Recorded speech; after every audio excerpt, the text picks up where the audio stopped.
Hey everyone, welcome to your channel आज साकेत वर्मा। सबसे पहले आप सभी को बहुत बहुत थैंक यू कि आप लोगों ने मेरे कल के वीडियो को इतना अच्छा रिस्पॉन्ड दिया। और इस रिस्पॉन्स की वजह से मैं इतना मोटिवेट हुआ कि मैं ये आप लोगों के लिए डिटेल सिलेबस आज ही प्लान कर लिया।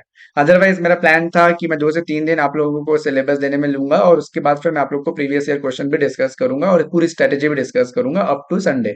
बट क्योंकि आप लोगों ने इतना रिस्पॉन्ड किया कि मुझे लगा कि नहीं, आप लोगों को और वेट नहीं कराना चाहिए और इमीडिएटली आप लोगों के लिए एक डिटेल सिलेबस में लेके आया हूं। तो इस वीडियो में मैं आपके साथ बात करने वाला हूँ कि फिजिक्स के कौन कौन से चैप्टर्स हैं जो आपको पढ़ने हैं, मैथ्स के कौन से चैप्टर है जो आपको पढ़ने हैं, जनरल एप्टीट्यूड, जनरल नॉलेज और जनरल इंटेलिजेंस, ये सारी चीजों से आपको कौन कौन से टॉपिक को कवर करना है और इसके लिए आपको और किसका किसका क्या वेटेज है, ये सारी चीजें हम लोग यहाँ पे डिस्कस करने वाले हैं। ठीक है, तो एक बार रिकॉल करते हैं। हमारे पास एयरपोर्ट अथॉरिटी ऑफ इंडिया का एटीसी का पोस्ट निकला हुआ है जो कि एयर ट्रैफिक कंट्रोल है, जिसमें 400 वैकेंसीज हैं। इसकी ओपनिंग जो डेट है रजिस्ट्रेशन की, ऑनलाइन रजिस्ट्रेशन की, वो 15 जून है और एंड डेट जो है वो 14 जुलाई है।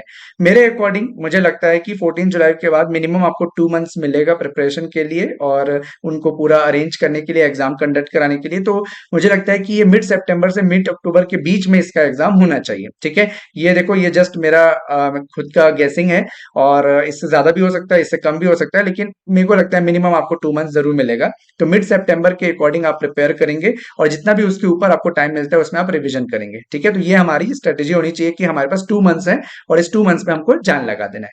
ठीक है, तो अब आते हैं हम लोग सिलेबस में कि एक्चुअली एग्जाम का पैटर्न क्या है और उसके बाद फिर हम सिलेबस देखेंगे कि टॉपिक कौन कौन से हमको कवर करना है। तो देखो, ये पैटर्न है हमारा एटीसी एग्जाम का। इसमें 2 पार्ट होंगे आपके, पार्ट ए और पार्ट बी, जिसमें 60 क्वेश्चन रहेगा, 60 मार्क्स रहेगा पार्ट ए में, जो कि आपका बिल्कुल कॉमन है। इंग्लिश लैंग्वेज है, जनरल इंटेलिजेंस है, जनरल एप्टीट्यूड और जनरल नॉलेज। इसके नंबर ऑफ मार्क्स यहाँ पे डिस्ट्रीब्यूटेड हैं, 20 marks, 15 marks, 15 marks and 10 marks. And part B आपका टोटली फिजिक्स और मैथमेटिक्स रहेगा, इसका जो है 60 मार्क्स है। ठीक है, देखो, आपको क्यूमुलेटिव मार्क्स लेके आने हैं 120 में। ऐसा कुछ नहीं है कि आपको पार्ट ए को कवर करना है और उसमें आपको मिनिमम कट ऑफ लेके आना है फिर आप पार्ट बी करोगे, तो ऐसा कुछ नहीं है। ठीक है, आपको ओवरऑल स्कोर लेके आना है। ठीक है, कहीं पे भी ये मेंशन नहीं होता है आपका कि जनरल कट ऑफ क्या होना चाहिए, तो आपको ओवरऑल मार्क्स लेके आना है। पार्ट ए जो है, देखो, सभी लोग कर सकते हैं क्योंकि ये बहुत ही कॉमन पार्ट है। चाहे वो आप बीएससी के स्टूडेंट हो, चाहे आप बीटेक के स्टूडेंट हो, आप कोई से भी ब्रांच के स्टूडेंट हो, English language, general intelligence, aptitude और जनरल नॉलेज, ये सारे लोग कवर कर सकते हैं। यहाँ पे बाजी वही जीतेगा जो आपका फिजिक्स करके जाएगा। ठीक है, तो आपके लिए ज्यादा इंपॉर्टेंट कौन सा पार्ट होता है? सेकंड पार्ट, क्योंकि फर्स्ट पार्ट तो आप एनी हाउ कर लोगे, लेकिन सेकंड पार्ट में जो ज्यादा स्कोर करेगा उसके सिलेक्शन के चांसेस उतने ज्यादा होंगे। ठीक है, तो हमारे पास टोटल 2 आवर्स में, यानी कि 120 मिनट्स में 120 क्वेश्चन सॉल्व करना है। पर क्वेश्चन आपको 1 मिनट मिलेगा और आपका हर क्वेश्चन 1 मार्क का भी होगा और कोई भी निगेटिव मार्किंग नहीं होती है। This is the best part. ठीक है, निगेटिव मार्किंग आपकी नहीं होती है। अब देखते हैं वन बाय वन की। अगर मैं इंग्लिश लैंग्वेज की बात करूं तो मुझे क्या क्या चीजें इंग्लिश में कवर करनी है। तो इसमें सिनोनिम्स, एंटोनिम्स, रीडिंग कॉम्प्रिहेंशन, आपको एक पैसेज दिया रहेगा, आंसर करना है। Direct indirect speech, active voice, passive voice, fill in the blanks type के question, sentence shuffling and one word substitution, ये सारा आपको इंग्लिश लैंग्वेज में कवर करना है। खूब प्रैक्टिस करनी है क्योंकि बहुत ही स्कोरिंग होता है ये सारे पार्ट और इसमें आपको कोई भी गलती नहीं करनी है। फिर उसके बाद आ जाते हैं हम लोग पार्ट एक के जनरल इंटेलिजेंस में। और जनरल इंटेलिजेंस में आपको विजुअल मेमोरी वाले क्वेश्चंस आएंगे, एनालॉजीज आएंगे, स्पेशल विजुअलाइजेशन आएगा, arithmetical reasoning, coding, decoding, non number series and figure classification. ठीक है, आपको पैटर्न्स वगैरह दिए रहेंगे, उससे आपको आइडेंटिफाई करना है, फिगर क्लासीफाई करना है। तो बहुत इस टाइप के जनरल इंटेलिजेंस के क्वेश्चन रहेंगे। ठीक है, पैटर्न वाले क्वेश्चन डेफिनेटली आते हैं आपको, जिसमें डायग्राम्स दिए होते हैं और ऑड वन आउट टाइप के करने होंगे या नेक्स्ट फिगर क्या होगा, ये सारी चीजें आपको देखने को मिलेगी। तो ये भी आपका स्पेशल विजुअलाइजेशन, ये सारी चीजें बहुत इंपॉर्टेंट है। ठीक है, उसके बाद आते हैं हम जनरल एप्टीट्यूड में। तो ये जनरल एप्टीट्यूड में मुझे नहीं लगता कि आपको स्पेशली कोई प्रिपेयर करने की जरूरत होगी। अगर आप गेट एस्पिरेंट हैं पहले से, तो ये सारे पार्ट आपने ऑलरेडी कवर कर रखे होंगे। Ratio, proportion, averages, time and work, permutation combination, profit loss, LCM HCF, pipes and system, number system, AP GP, arithmetic progression, geometric progression and area. तो इससे आपको क्वेश्चन देखने को मिलेगा। तो ये वाला पार्ट आप बहुत अच्छे से कवर कर लेंगे।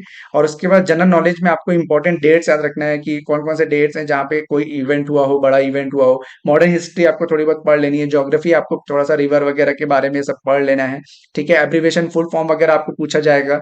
बुक्स एंड ऑथर इनका फेवरेट रहा है हमारे टाइम में, 2010 से ये बुक्स एंड ऑथर वगैरह पूछते ही रहते हैं, ठीक है। तो ये अभी भी इन्होंने पूछा था, लास्ट टाइम भी 2021 में भी पूछा था। फिर Indian economy, Indian budget, current affairs आपको लास्ट 3-4 ईयर के, मतलब 3-4 मंथ के आपको देखने हैं। मतलब आप मान के चलो कि अभी से लेके नेक्स्ट 3 to 4 मंथ्स आपको पूरे कवर करने हैं। और थोड़ा सा और पहले चले जाते हैं मार्च से लेके, क्योंकि एग्जाम का पेपर ऑलमोस्ट अगर सितंबर में अगर एग्जाम होना है तो वो सेट हो गया रहेगा अगस्त तक, ठीक है। तो और जनरल साइंस, थोड़े से जनरल बायो वाले क्वेश्चंस आपको भी कवर करने हैं। फिर फिजिक्स में आते हैं तो क्लास 11 से कौन कौन से चैप्टर कवर करने हैं। तो लॉज ऑफ मोशन आपको कवर करना है, thermal property of matter, thermodynamics, rotational motion, gravitational, motion in straight line, motion in a plane, ये 11th के एनसीईआरटी बुक से आपको कवर करना है, ठीक है। एनसीईआरटी बुक पहले पढ़ो, उसके पूरे प्रॉब्लम्स कर लो, फिर अगर आपको और टाइम मिलता है तो फिर प्रैक्टिस आप करो, थोड़े जेडबलई के क्वेश्चन निकाल लो और उसको सॉल्व करो, ठीक है। बेसिक बेसिक क्वेश्चन सॉल्व करो, जो बेसिक लेवल के क्वेश्चन होते हैं। आपको डायरेक्ट, आप भी अगर आप कोई क्वेश्चन सर्च करोगे ना, इसका फिजिक्स का जो प्रीवियस ईयर में आए हुए हैं, उसको आपको डायरेक्टली दिख जाएगा कि कौन कौन से चैप्टर से क्वेश्चंस आए हुए हैं, ठीक है। तो बहुत इजीली है, हम लोग वह सब पढ़े हुए हैं, बस हमको रिवाइज करने की जरूरत है। हमको 4 साल पीछे जाने की जरूरत है, जब हम AI EEE या JEE की प्रिपरेशन किए थे, बस वही है, ठीक है। और इलेक्ट्रिक चार्जेस आपको पढ़ने क्लास 12th में से, electric potential, current, electricity, moving charges and magnetism, electromagnetic wave, ray optics, wave optics, semiconductor electronic जिसमें डायोड ट्रांजिस्टर पढ़ना है, लॉजिक गेट्स वगैरह आपको कवर करने हैं। तो इतना पार्ट आपको कवर करना है पार्ट बी से। तो आपको लग रहा होगा कि सर इतना सारा तो कोर्स सिलेबस ही हो गया।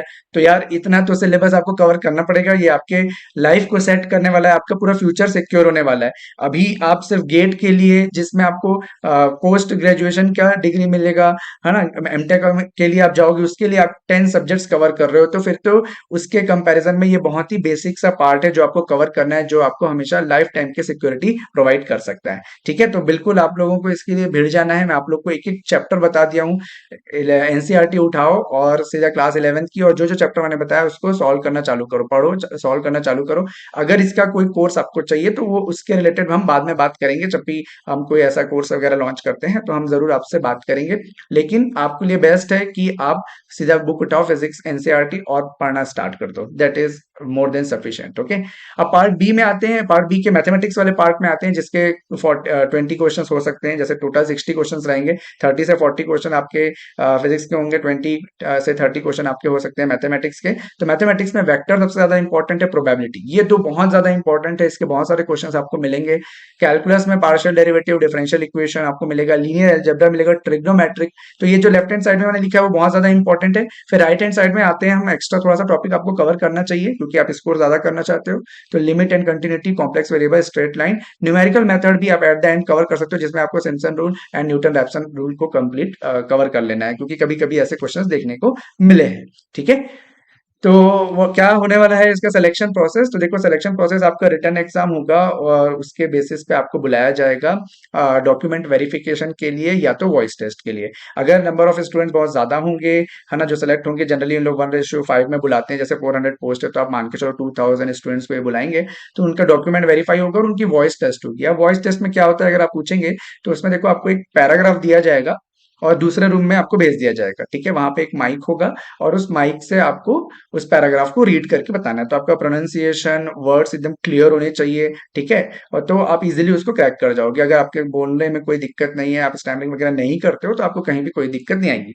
और ऐसा इसलिए होता है क्योंकि आपको जो एटीसी टावर होता है, जो एयरपोर्ट पे हमको देखने को मिलता है, वहां से बैठ के आपको पायलट के साथ कम्युनिकेट करना होता है। तो ये बहुत ही क्लियर वॉइस होनी बहुत जरूरी होती है, इसीलिए एक वॉइस टेस्ट होता है, हमारे समय में हुआ था, ठीक है।